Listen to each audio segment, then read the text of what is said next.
All right, we are continuing with graphing inequalities. All right, 2-7 is dealing with graphing inequalities. Right now, this form is not helping us. We need it to basically to get it to y is greater than or equal to mx plus b. And I've got a problem. Y is where it needs to be. However, this pesky positive 1 right here is bothering me. So how do I get rid of a pesky positive 1? All right, let's do it. You turn it into a negative. Well, how about we'll just say subtract 1 from both sides. All right, so that zeroes that out. So here's what we have now. We have y is greater than or equal to 2x minus 1. This inequality is going to be a line. It is in slope intercept form, right? So if I asked you what the m value was, you would totally say it's 2. Good. Which is the slope, right? Now how do we graph this slope? Remember, that's a 2 over 1, which we're going to go up to, and over 1 to the right. It gives us direction. And then we have this pesky thing called the y-intercept. And where's our y-intercept located? Negative 1, I agree. Now, you don't need a graphing calculator to do this. However, I will show those of you who are that trust in that. I will show you how to use it. But right now, we're just going to plot a negative 1 right here. And remember, that negative 1 right there is the y-intercept. Then we're going to go up 2 units and over 1 to the right. Up 2 units over 1 to the right. We ran out of room.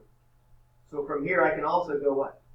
Down 2 units and over 1 to the left. All right, and then we got to know what this greater than or equal to sign tells us what to do. Now the greater than part, that's the greater than part. That tells us one thing. That tells us we're going to shade where? We're going to shade above the line. But this equal to part, that's the equal to right there. The equal to part lets us know we're going to have a solid line, not a dotted line. So we got to make a nice solid line go through all of those points. So make that solid line go through all of those points. And then you're going to take your pencil. And you're going to shade everything on the graph that is above the line. You can get a ruler. You know where the rulers are. Hey, can you give me a... Get blue one. Blue needs a ruler. He likes to draw straight lines. Alright? Alright, we did this one by hand. Now I'm going to show you how to use the graphing calculator to do the exact same problem. Some of you have this feature, some of you don't. So I'm going to turn my graphing calculator on. The fancy one. Alright? We're using the fancy calculator right now. Turning it on. Thank you, Texas Instruments. Alright, that's not the answer. I'm going to clear that out. I'm going to hit second plus 712, clear everything out. Now, I'm going to hit apps. I'm going to go down to number 5. Some of you don't have the inequality graphing app, so I'm going to press enter. In order for this to work, you have to change your form to y equals. So I'm going to type in our graph, 2x minus 1. Once I do that, I'm going to scroll over to the left where it's clicking on this and press enter. And you'll notice that you can switch whatever inequality you need. Now our inequality for that one was a greater than or equal to, right? Hey, check this out. That's a greater than or equal to. You see how it's solid and shaded above? So once I figure that out, I go down to OK. Press enter. Now look what it does. It changes it. Can you show me one more time? Sure. You go over to the left. Make sure the box is blinking. Then you press enter. Oh. I'll press to my turn. All right. And then you can change. You can scroll through. You see how I'm scrolling through that? Okay. Once you get the one that you need, which is the greater than or equal What to, if it's just triangle? Oh, wrong one. Shaded top. press enter, and then watch what happens when you hit graph. You don't have that function in your calculator? Oh, what the heck? It's okay. You don't have to have that. That's just saying if you have it, you can use it. Okay? All right. So right here. Now let's say you don't have that feature. Let's say you don't have that feature. So I'm going to hit second plus 712. Okay? So I'm not going to use it. I'm just going to hit y equals. This is what everybody has. I'm going to hit 2x minus 1.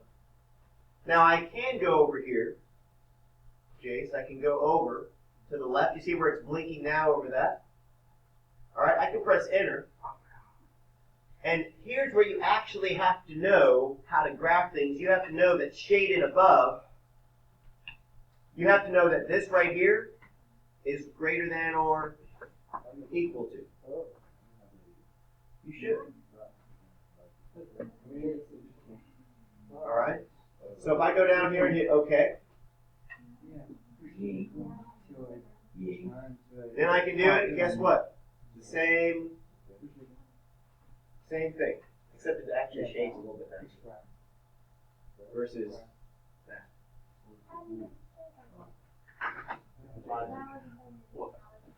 Okay. So that's how you use the graphing calculator. We'll use it again here in the next one. All right, number 6 is a little bit different. Number 6, we're dealing with an absolute value inequality. Okay? So an absolute value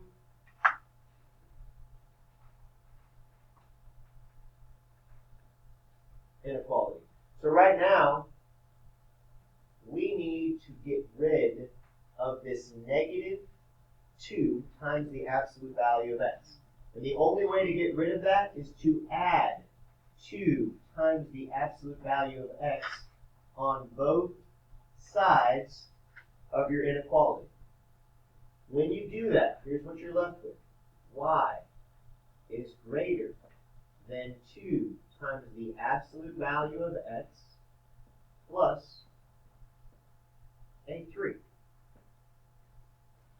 Now, these are very, 3 plus 2 times the absolute value of x is the same as 2 times the absolute value of x plus 3. They both do the same thing.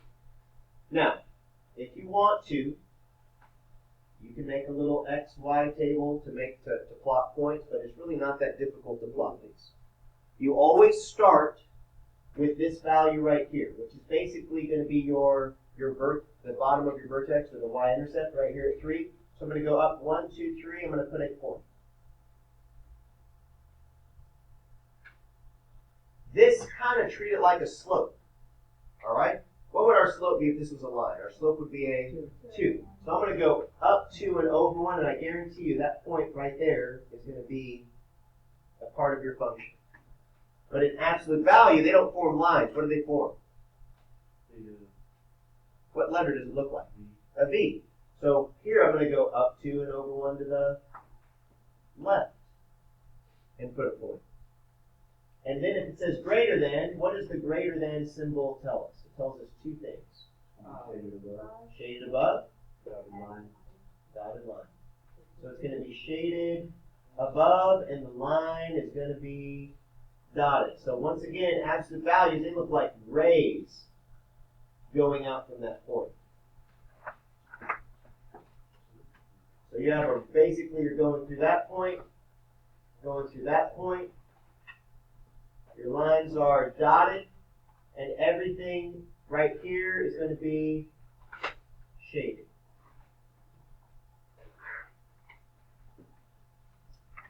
So everything there is going to be a dotted line, and everything above it's going to be shaded. Now, I'm going to show you how to use the graphing calculator to help you out. So I'm going to go to the graphing calculator. I'm going to hit y equals. I'm going to clear this out. I got to change this right here. I'm going to change it to just a regular line. There we go. Hit OK. I'm going to type in a 2. I'm going to hit the alpha window button and press enter to get the absolute value bars. Type in an x, and then hit plus 3. Now, if you check your table, I want you to see something real quick. I want you to notice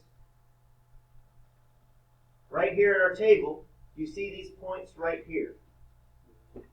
Negative 1, 5, 0, 3, and 1, 5. If we go back to our picture, those 3 points are already in our picture. So if you type in the calculator, if you type in the absolute value function correctly, you can check your table and you can plot the points that go with the graph. Then you can hit the graph button, and you see the graph right there. There's the graph for you. To get a better picture of it, hit zoom and the number 4. Zoom 4 kind of gives you a nice, neat picture of the graph. Obviously, we kind of zoomed in too much. If you ever want to get grid lines on your paper, hit second zoom, and you can go down over here to get the grid line on. And now you can see the grid. All right. Now, if you want to do the shading part, where is it going to be shaded? Everywhere what? Above it. So I'm going to go over here. I'm going to say, okay, we're shading above. I'm going to go down to where it says okay. Hit graph. And everything above it is shaded just like our graph right here. Now our graph extends beyond just 5. It goes up further. So that's why you're able to graph it a little bit more on your paper. Okay? All right, one last problem we're going to do together. We're going to go to the back page, do a slightly more difficult one, say number 8. Look at number 8. Number 8, we have a lot to worry about. We are definitely not in y is less than or equal to an absolute value of something plus b. All right? So here's what we have to do. We have to change some stuff. We have to solve for y. So what I'd like you to do is I'd like you to take away the absolute value of x plus 1 on both sides. So take that away. And here's what you have left. You have 2 times y is less than negative the absolute value of x plus 1. This right here, this zeroes out. And then you're going to have to divide everything by 2.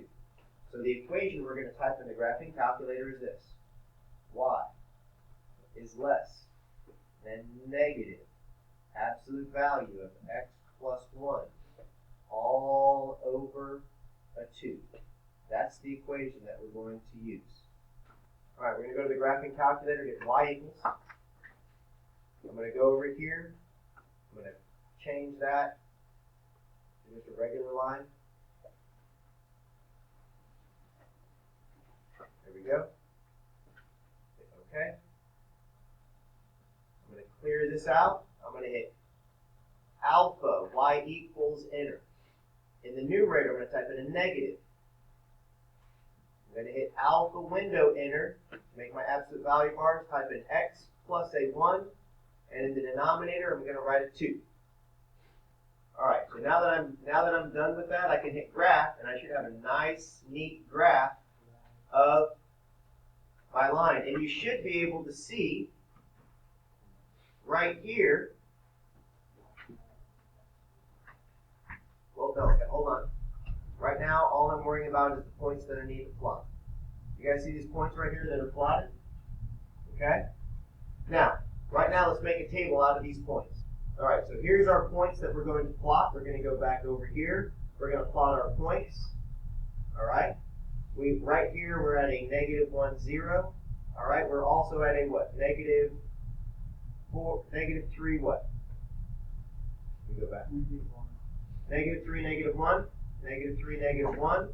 We're at a 1, negative 1. And then we're at a 3, negative 2. And this is where your dotted line comes in. You're going to make a dotted line because it's less than, not equal to. And where's everything going to be shaded? Everything below this will be shaded. So that's how you can use your table. Use your table to find the points you can actually plot and then graph it.